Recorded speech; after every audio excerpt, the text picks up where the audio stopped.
Greetings, mortals. Some monsters hide behind the mask of normalcy. A quiet job, a handshake, a smile and a photo. Others write from the shadows. Letters scrawled in ink and guilt. Confessions soaked in rot. Tonight, we follow the story of Edward Harold Bell, a man who gunned down a Marine in front of his mother, vanished for over a decade, and returned with a claim so disturbing, it was hard to ignore.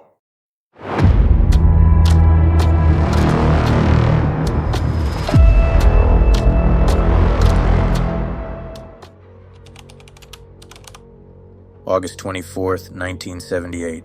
It was hot in Pasadena, Texas. 26-year-old Larry Dean Dickens was visiting his mother.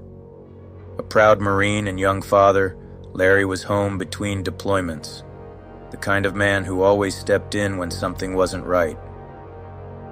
That afternoon, kids were playing in the street. Bikes, chalk, sprinklers. It felt safe until a dirty white van pulled up. Inside was Edward Harold Bell. Bell got out, fully naked from the waist down, and began exposing himself to the children. One of them screamed. A mother saw what was happening and shouted. Bell didn't run. He smiled. Larry heard the noise from inside the house. He came out fast. He confronted Bell, told him to stay where he was. The police were on their way. Bell walked to his van as if to leave, but then reached inside. First came the .22 caliber pistol. Then came the shotgun. Bell shot Larry in front of his mother, first in the chest, then again. Larry staggered, trying to shield the children. Bell walked closer and fired again. Larry's mother watched her son collapse in her front yard. Bell didn't even look back. He got in the van and drove away. By the time police arrived, Larry was dead, and Edward Harold Bell was already disappearing. Bell didn't go far at first. He ditched the van and began his flight on foot, but the trail went cold fast. Despite being positively identified by multiple witnesses, Edward Bell simply vanished. No credit card usage, no calls, no obvious trail. Police issued a warrant. The case made local headlines, but days turned into weeks, weeks into years. Edward Harold Bell became a ghost with a pulse. By the 1980s, he had been added to the FBI's 10 most wanted list. Television spots were aired, sketches circulated. The tip line buzzed, but every lead hit a dead end. In some places, he left traces.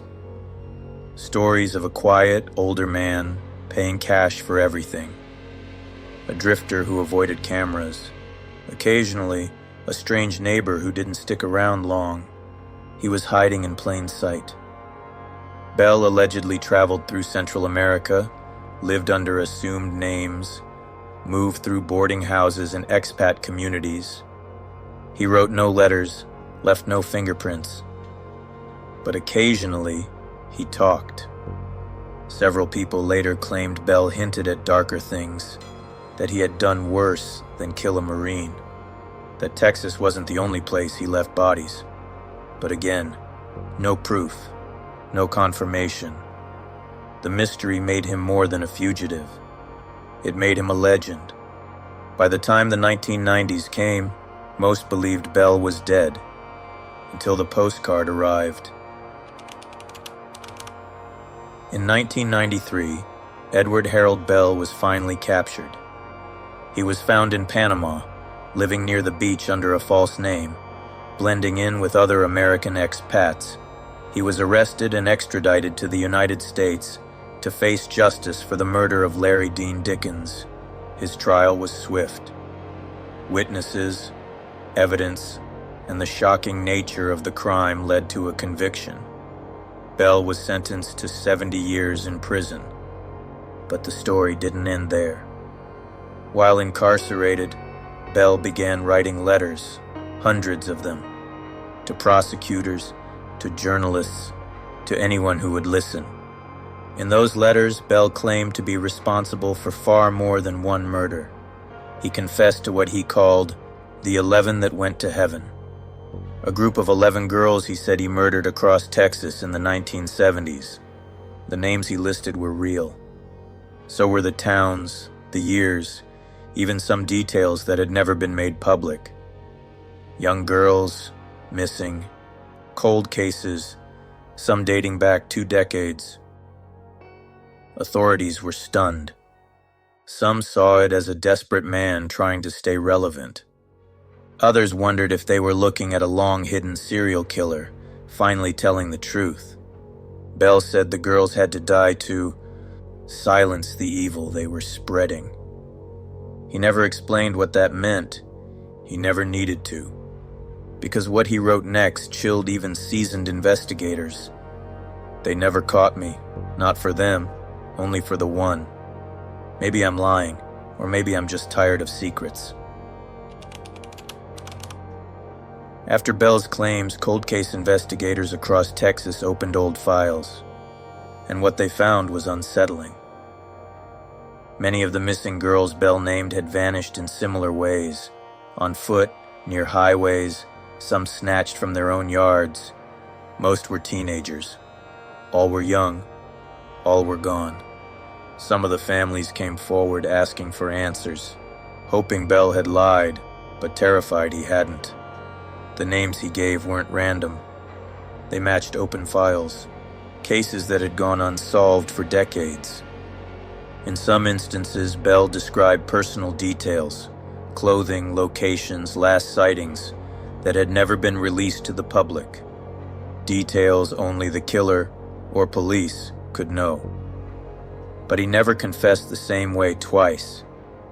In one letter, he claimed he killed the girls because they were part of a satanic cult. In another, he said it was because of a government mind control experiment. Later, he claimed the murders were to protect the youth of America from moral decay. He contradicted himself constantly. Still, some things lined up. In the case of Debbie Ackerman and Maria Johnson, 2 Galveston area girls abducted in 1971, Bell placed himself in the exact location on the day they vanished. He even described the canal where their bodies were found. Police called it circumstantial. Others called it a confession, but without physical evidence, they couldn't prosecute. Bell never faced charges for a single one of the 11 girls. He died without a trial, without ever telling the full truth. Maybe he didn't know it anymore, or maybe he was just tired of watching the silence work. Edward Harold Bell died in 2019, inside a Texas prison. No final confession, no new names, just silence. For the families of the girls he named, the 11 that went to heaven, his death felt like another theft. Another door closed, another truth buried. They never got a trial. They never got answers. Just the same unanswered question Bell had teased for years. Was it real? The murder of Larry Dean Dickens remained the only crime officially tied to Bell. A man gunned down in front of his mother for defending children. One act of violence, one shattered family, one open wound. But to many, that wasn't the full story. In the decades since, Bell has become a ghost of true crime lore. A maybe serial killer, a Talan Hazudik, a man who said too much and never enough. The letters remain. So do the names, the towns, the missing photos and newspaper clippings. Some investigators still revisit those files, just in case a missing piece clicks into place. But Bell, he took whatever he knew with him. He once said, "They never caught me for the others. Maybe I'm lying, or maybe I'm just tired of secrets." If that was a lie, it was his last. Justice is supposed to bring peace, but sometimes it only leaves questions. A Marine gunned down for doing the right thing. 11 girls, named in death, but never avenged. Have a good evening, my mortals.